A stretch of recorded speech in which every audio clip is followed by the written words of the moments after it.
जय माता की सभी संगत को। तो आज का विषय है कि हमें गंदे सपने क्यों आते हैं और मंत्र जाप कर रहे हैं, निरंतर जाप कर रहे हैं, उसके बाद भी मन में बुरे ख्याल आ रहे हैं, बुरे विचार आ रहे हैं, हमारा मंत्र में ध्यान नहीं लगता और कब हमारा मंत्र जाप जो है घातक सिद्ध हो जाता है, कब हमारे ऊपर बुरे प्रभाव पड़ने लग जाते हैं। तो इस वीडियो में चर्चा करेंगे कौन कौन से बुरे प्रभाव आपको मंत्र से मिलते हैं, मंत्र कब किस स्थिति में जाकर के आपको बैड इफेक्ट देता है, बुरे प्रभाव कब मिलते हैं आपको, कब अच्छे प्रभाव मंत्र नहीं देता है और क्या क्या नुकसान आपको झेलना पड़ता है, क्या क्या समस्याओं का सामना करना पड़ता है। देखो, ये कुछ अनुभव हमारे भी हैं और कुछ अनुभव उन बच्चों के हैं जिनको अभी गुरु मंत्र दिया गया है पर उनके शरीर के अंदर नेगेटिविटी है, प्रेत बाधाएं हैं, पर वो लोग मानते नहीं है इस चीज़ को। वो कहते हैं कि हमारे अंदर जो शक्ति आ रही है वो माता की शक्ति है, वो बाबा की शक्ति है, हमारे अंदर प्रेत बाधा नहीं है। पर गुरु ने क्लियर कर दिया है कि नहीं, आपके साथ घर की ही प्रेत बाधा है, आपके अंदर कोई अच्छी शक्ति नहीं है। पर अगर आप इस चीज़ को आजमाना चाहते हो, आजमाइश करना चाहते हो कि आपके अंदर अच्छी शक्ति है बुरी, आप वहम में बैठे हुए कि मेरे ऊपर तो माता आती है, पर गुरु ने डिक्लेयर कर दिया, क्लियर कर दिया है कि आपके अंदर प्रेत बाधा है, कोई माता की शक्ति नहीं है। और आपको एक साधन दिया, एक साधना दी, एक मंत्र दिया कि आप इसका जाप करो। और मंत्र का जाप कब खतरनाक सिद्ध होगा आपके लिए और किस स्थिति में होगा और कब आपको इसके बुरे प्रभाव मिलेंगे, वो सभी बातें इस वीडियो में चर्चा करेंगे। तो वीडियो में अंत तक बने रहें। चैनल लाइक करें, शेयर करें, सब्सक्राइब करें। वीडियो पसंद आता है तो दूसरे लोगों तक वीडियो पहुंचाने की कोशिश करें ताकि आप लोगों के साथ साथ अन्य लोगों को भी जानकारी मिल सके, वो उनका भी भला हो सके। तो देखो, कुछ लोग ये कहते हैं कि मेरे ऊपर माता आती है और पूछा में निकल रही है घर की ही प्रेत बाधा जो हाजिरी लेकर आपके शरीर में प्रकट हो रही है। तो जो लोग नहीं मानते हैं और गुरु के प्रति उनके भाव सच्चे नहीं होते, पर देखने के लिए, आजमाइश के लिए उन्होंने गुरु मंत्र ले लिया। चलो जी, आप हमें मंत्र दे दो, मैं करके देख लेता हूँ, गुरु धारण कर लेता हूँ, मंत्र जाप करके देख लेता हूँ, अगर मुझे आराम मिलता है तो ठीक है। परंतु मंत्र जाप कब घातक होगा? तब होगा जब आपके शरीर के अंदर, आपके घर के अंदर, आपके दिमाग में, आपके विचारों में मलिनता भरी होगी, नकारात्मकता भरी होगी, कोई ना कोई प्रेत बाधा अगर घर में मौजूद रहेगी ना, तो आपके शरीर पे उसके बैड इफेक्ट मिलेंगे। पर आप ये चीज़ मानने को तैयार नहीं हो, आप कहते हो मेरे ऊपर तो माता की ही शक्ति आती है, कोई प्रेत की नहीं आती है।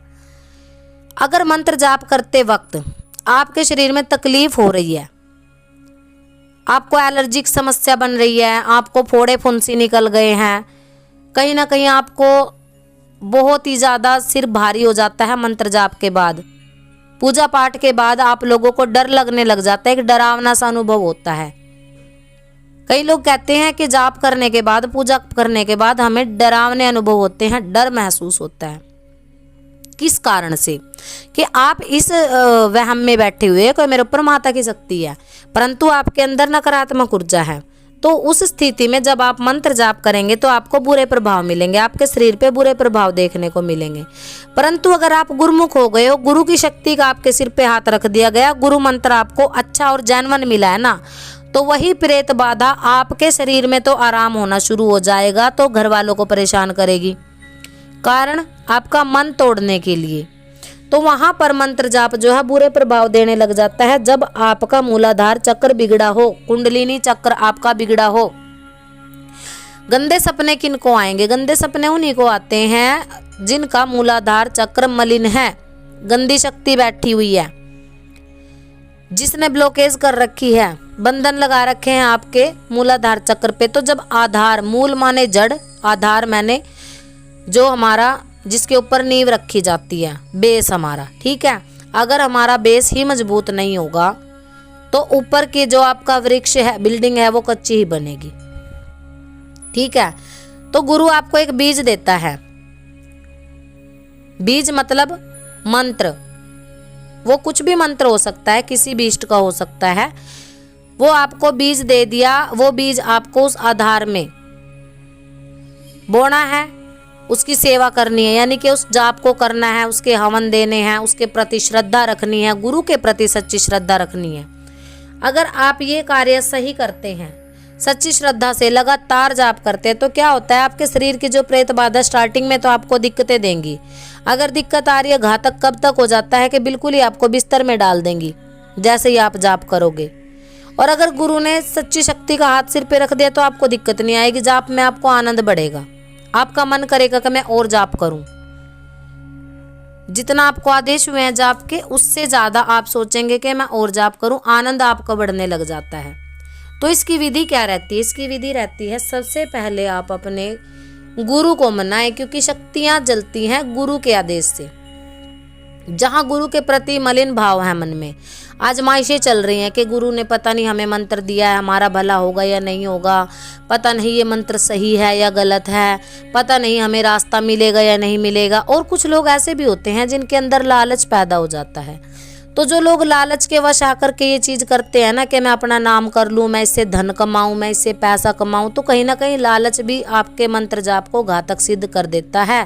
क्योंकि जहाँ पे लोभ पैदा हो गया ना, वहाँ पे शक्तियाँ इतनी आसानी से जागृत नहीं होंगी। और अगर आप सच्चे भाव से शक्ति से कनेक्ट होना चाहते हो, सच्चे भाव से अपने गुरु से कनेक्ट हो, तो आपका मूलाधार चक्र फटाफट खुल जाता है, गुरु की स्थापना से ही खुल जाता है। गुरु की स्थापना से कब आपका मूलाधार चक्र एक्टिवेट होता है?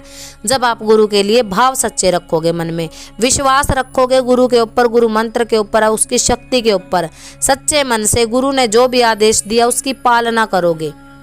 एक कदम भी आप इधर या उधर नहीं बढ़ाओगे, दूसरे लोगों की बात नहीं सुनोगे। कोई कुछ भी कहे तो आपको केवल अपने गुरु मंत्र और अपने गुरु पे भरोसा रखना है। तो जहाँ लोग ये खोज करने लग जाते हैं ना, जितनी ज़्यादा आप जानकारी के पीछे भागोगे, ये सही है ये गलत है, सही गलत के चक्कर में जो उलझ जाता है ना, वो मूल छोड़ देता है, यानी कि आधार छोड़ देता है, जड़ छोड़ देता है। वो केवल भटकता ही रहता है, उसकी नाव भवसागर में गोते ही खाएगी। परंतु जो भटकाव की स्थिति में नहीं जाता, भटकन इंसान को पागल बना देती है, ये कभी सिद्धि प्राप्त नहीं होने देती। अब बहुत लोग ये कहते हैं कि हमारी तो थर्ड आई जागृत हो रखी है, हमें तो पहले ही चीज़ों का आभास हो जाता है। तो देखो वो बहुत ही अच्छी बात है, परंतु उनके साथ ये भी रहता है कि हम दूसरों के बारे में बता देते हैं, हम अपने बारे में पूछा नहीं ले पाते। तो ये भी कहीं ना कहीं शक्ति का ही प्रभाव होता है कि आपका मूल आधार, आपकी कुंडलिनी, जहाँ से शक्ति जागृत होती है, वो ही चीज़ क्लीन नहीं है। इसको क्लीन करें, गुरु के प्रति सच्चे भाव रखें, गणपति भगवान को मना के चले, शंकर भगवान को मना के चले, क्योंकि त्रिदेव सृष्टि के पालनहार होते हैं। और जो लोग मंत्र जाप कर रहे हैं, सबसे पहले अपने मन को साफ रखें, अपने मूलाधार चक्र को क्लीन करें। उसको क्लीन करते ही आपका मंत्र जो है आपको अच्छे प्रभाव देने लगेगा, गंदे सपने आने बंद हो जाएंगे, गंदे विचार, उबासियां जो बहुत ज़्यादा आ रही हैं, वो चीज़ आपकी ख़त्म हो जाती है जब आपका मूलाधार चक्र जो है शुद्ध हो जाता है, क्लीन हो जाता है, और आपकी कुंडलिनी शक्ति जो ऊपर उठने लग जाती है। रही बात पूछा भी तभी निकलेगी, तभी चलेगी जब आपके चक्र शुद्ध होंगे। तो ये छोटी छोटी जानकारियाँ चैनल के माध्यम से लेकर के आते रहते हैं। आशा करते हैं आपको जानकारी पसंद आई होगी। मिलते किसी नई जानकारी के साथ। सभी को जय माता।